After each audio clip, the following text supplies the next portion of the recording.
మణిగారు ఈ మధ్య అబ్బాయిలకంతా వాళ్ళు జడలు లాంగ్ హెయిర్ అంటే ఇష్టపడుతున్నారు అండ్ యువర్ బ్యూటిఫుల్ కంపోజిషన్ వాళ్ళు జడ usually I'm in western wear కానీ ఇవాళ మీ సాంగ్ కి సెల్యూట్ చేస్తూ మా దిల్సే తరఫు నుంచి వాళ్ళు జడ I'm wearing this just for you.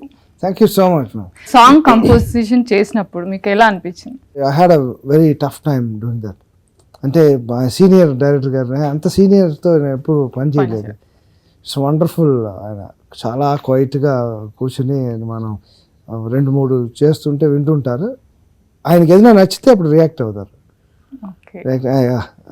నచ్చింది. సో నేను ఆల్మోస్ట్ ఫస్ట్ ట్యూన్లోనే అది ఓకే చేశాను. ఈ పాట అయితే లిరిక్స్ విన్నాక కంపోజ్ చేశారు కదా, మరి మీకు అలా ఇష్టమా లేకపోతే ఫస్ట్ ట్యూన్ చేసిన తర్వాత లిరిక్స్ రాయడం బెటర్ అంటారా? ట్యూన్స్ మమ్మల్ని అడిగితే రొటీన్గా అయిపోవడానికి ఛాన్స్ ఉంది. అంటే లిరిక్స్ లేకుండా ఫస్ట్ చేస్తే లిరిక్స్ వచ్చింది అనుకోండి, దానికి తగ్గట్టు కొత్త విరుపులు కొత్త ట్యూన్ రావడానికి ఛాన్సెస్ సార్. అంటే ఈ రీసెంట్లీ నేను డైరెక్టరు లిరిసిస్టు నేను అందరూ కూర్చొని సిట్యుయేషన్ విని దానికి ఇలాంటి ఆయన ఒక వర్డ్స్ చెప్తూ దానికి నేను ట్యూన్ చేస్తూ నేను ఇట్స్ లైక్ టీమ్ వర్క్. అలాగే మొన్న బిల్లాల సాంగ్ బొమ్మాలి సాంగ్ కూడా అలాగే చేసాం.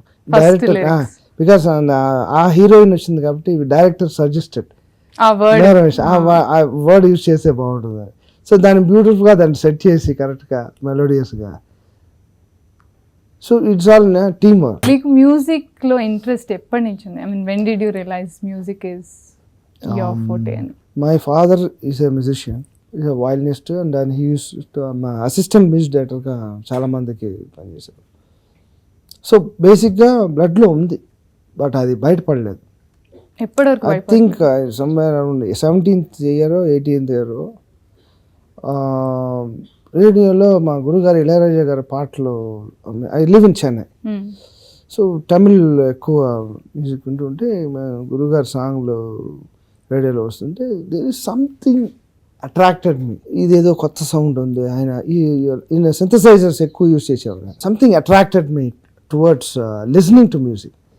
So that is my first step అనుకోవచ్చు ఇన్ టు మ్యూజిక్. దాని తర్వాత మ్యూజిక్లో నేను ఎంటర్ అవ్వాలి అనిపించింది.